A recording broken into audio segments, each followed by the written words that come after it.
La note de la France s'est encore dégradée, le taux de la dette va encore augmenter, et vous, les petits Français, le petit Nicolas qui paye, vous allez payer pour ça, bien sûr, on va tous payer pour ça, enfin comme d'habitude, hein. On a l'habitude de payer les conneries de nos dirigeants, on a l'habitude de payer à leur place les pots cassés. Fitch dégrade la note de la France pour sa dette, qu'est-ce que cela signifie? On va tout de suite entrer dans le fond, on va tout de suite taper dans le fond, comme dirait le philosophe, car Fitch fait passer la France d'un A à moins à un A+. Et moi, je me rappelle, en 2013, on avait encore notre triple A, hein, c'était il y a 10 ans, la dette était encore soutenable, et bien maintenant, on a un petit simple A, et on est presque au coude à coude avec la Grèce, on est au coude à coude avec la Belgique, bref, comme d'habitude, la France, une compétition de médiocrité, une compétition de la récession avec les autres pays de l'UE que voici, alors que les autres pays que l'on considérait comme le tiers-monde ou les pays en retard, eux, en revanche, ils remontent et ils commencent à nous dépasser. Alors allons-y les amis, on regarde ça tout de suite, et comme d'habitude, comment vos jolis vous font passer des vessies pour des lanternes et l'enfer de la dette pour le paradis, et on voit ça ensemble tout de suite. Et accrochez-vous bien parce que vous allez voir, vous allez très vite comprendre en quoi est-ce que vous allez pâtir, hein, quand on va creuser dans le fond du fond de l'iceberg, en quoi c'est une très mauvaise, bien sûr, nouvelle pour le contribuable français. Ah oui, tiens Milou, oh ça alors, mais qu'est-ce qui se passe? L'agence de notation Fitch Rating, alors que le contribuable ne sait pas qui est Fitch, hein, a dégradé la note de la France à AA-, vendredi, faisant passer sa dette à qualité moyenne, c'est-à-dire A+. Et penchons-nous sur cette déconvenue, hein, si vous voulez bien, pour comprendre de quoi il en retourne. Dans le monde, les trois principales agences de notation que sont Moody's, Standard & Poor's et Fitch Ratings attribuent une note à la dette des pays, hein, voilà, pour ceux qui ne le savent pas, petit récap, correspondant chacune à un niveau allant de en défaut à première qualité. Donc en 2013, la France était en première qualité, hein, voilà, Prime Quality, French Qualitat, alors que jusqu'en 2012, la France figurait encore parmi les pays les mieux notés avec le fameux triple A. Ces notes se sont dégradées au fil des années, comme le montre le graphique Bloomberg ci-dessus. Mais moi, j'ai un autre graphique à vous montrer, et attention, vous allez être effrayés, mais courage les amis, c'est celui-là, c'est celui-ci. Donc ici, on voit parfaitement bien, hop là, je le zoome, que en 2000, les années 2000, voilà, la dette publique de la France correspondait à un peu plus de la moitié du PIB, un peu plus de la moitié de la richesse, les amis, de la richesse que vous agrégez chaque année, de la richesse que vous apportez à l'État français. Et donc on était en triple A, jusqu'en 2013. Et là, hop, scandale, juillet 2013, donc juste après Hollande, hein, c'est ça, juste après la victoire de Hollande à la présidence, on passe à double A, AA+, et ensuite, un an plus tard, hein, donc on perd pas de temps, les agences n'ont pas perdu de temps, en 2014, on passe de AA+, à simple AA, et en plus, la dette par rapport au PIB passe à 100%, à peu près 100%, et elle augmente tranquillement. Et ça alors, il y a le fameux bond de la dette qui passe à 110, presque jusqu'à 120% avec le fameux coco. En 2023, on passe à AA-, et là, enfin, c'est le moment que tout le monde attendait, on perd notre double A, et hop, petit simple A+, en passant à de la qualité moyenne, hein, moyenne supérieure. Donc c'est-à-dire que les agences de notation sont encore trop gentilles par rapport à la soutenance de la dette, par rapport à notre dette sur PIB, parce qu'il y a des pays comme l'Espagne, bah voilà, qui avaient même perdu la notation A et qui là sont repassés à A+. Pourquoi? Parce que même l'Espagne, et oui, même l'Espagne qui jusque-là était le mauvais élève de l'Europe, de l'Union européenne, passe devant la France en termes d'économie, en termes de croissance de l'économie et de la dette sur PIB. Ce qui fait de la France, en plus d'être un pays complètement déclassé, complètement en récession, un pays dont la notation est encore trop généreuse. Parce que moi, personnellement,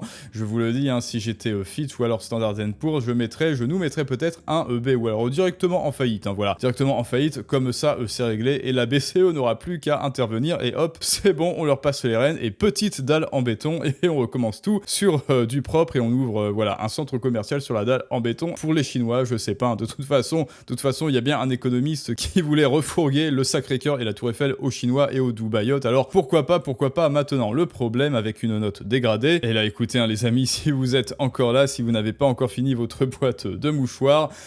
c'est qu'à terme, avec cette note dégradée, les États doivent emprunter à un taux d'intérêt plus élevé, oui, d'où les fameux taux de la dette. Là, on est à 4,7% si je ne m'abuse, eh bien on va peut-être passer à 5 et même à 6, hein, pourquoi pas 6, tiens, allez, hop, direct, pour compenser un éventuel risque de défaut, parce que là, la France est passée à moyenne supérieure et donc directement, évidemment que c'est implicite, mais ces agences de notation savent très bien que l'année prochaine ou dans 2 ans, elles vont encore baisser la note, elles mettent juste la poussière sous le tapis, elles essaient juste de retarder l'inévitable pour que les dirigeants puissent se retourner bien sûr au débit, à la créance du contribuable qui lui va voir ses impôts toujours plus augmenter pour éponger les taux de la dette. D'ailleurs, la gestion catastrophique du budget, je vois pas du tout de quoi il parle pour le gouvernement au cours de ces dernières années, a conduit la France à la 3e place des États les plus endettés dans l'Union en pourcentage du PIB, et là on est donc à 113% en 2024, et là vous voyez que on est sur les talons de l'Italie, mais l'Italie, en ce moment, en 2025, se débrouille infiniment mieux que la France et va donc reculer, et en passe de reculer. La Grèce, pareil, ils sont même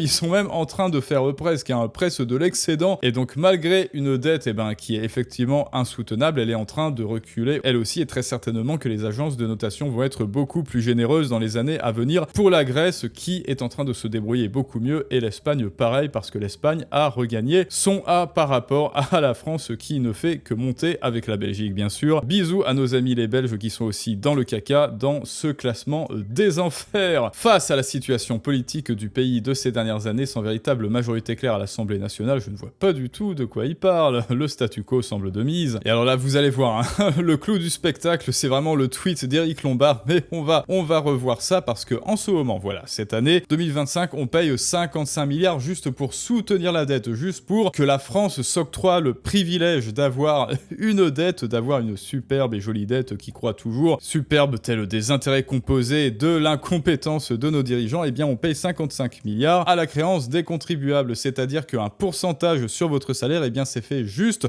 pour payer l'incompétence de vos dirigeants, c'est payé juste pour financer ces 55 milliards qui s'évaporent, voilà, qui s'évaporent et qui disparaissent hors de France. 55 milliards, et en 2026, avec cette nouvelle note, cela va très certainement passer à plus de 66 milliards qui s'évaporent de vos poches juste pour soutenir la dette, et comme les intérêts composés, voilà, c'est aussi dans l'autre sens, ça va très certainement, très rapidement atteindre les 70 milliards juste pour soutenir la dette. Pour l'agence Fitch, la débâcle de François Bayrou lors du vote de confiance de lundi dernier est venue empirer la situation, et cela illustre la fragmentation et la polarisation accrue de la politique intérieure. Donc là, vous le voyez, Fitch, cette agence de notation, sait pertinemment que la France est foutue en fait. Voilà, elle est foutue, et donc ils essaient tant bien que mal de retarder l'inévitable, de mettre des gélodiètes dans la sonde gastrique de cet obèse morbide qu'est le système de l'État français, le système économique et la dette de l'État français. Ils essaient de le nourrir avec des frais humains, des gélodiètes et autres liquides tels que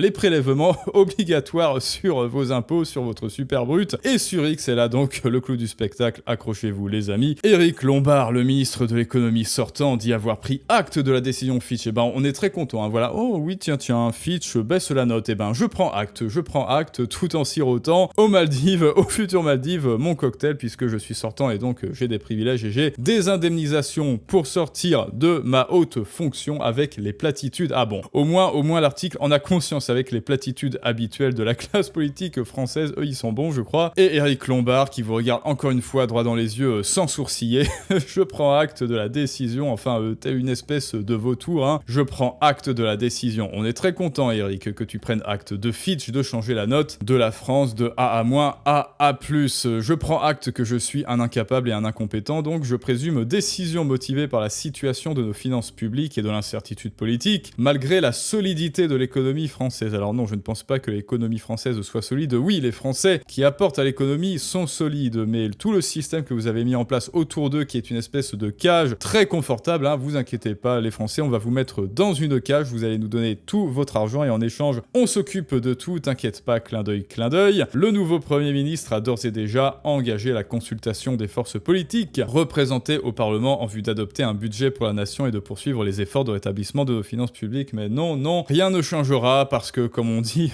dans Le Guépard, il faut que tout change pour que rien ne change, et donc même si on change de Premier ministre, en réalité ce ne sont que des coquilles vides qui ne feront rien d'autre que nous proposer toujours plus de gabegies et de taxer les contribuables. Allez, un ultime effort, un effort supplémentaire, ma bonne dame, tandis que le nouveau Premier ministre, donc le Cornu, a maintenant la charge de mettre sur pied un nouveau gouvernement. La mise au point du budget 2026 devrait être suivie avec attention, alors que celui de cette année s'est construit sur un déficit de près de 6% du PIB, et merci Nicolas de soutenir tout ce déficit à la place de tes dirigeants. Aujourd'hui, rappelons que la dette du gouvernement s'élève à 3 345 milliards d'euros, soit une hausse de 48% depuis la première élection de Macron en 2017, et toute corrélation serait bien évidemment purement fortuite. Et donc oui, on est passé du AAA à un A+.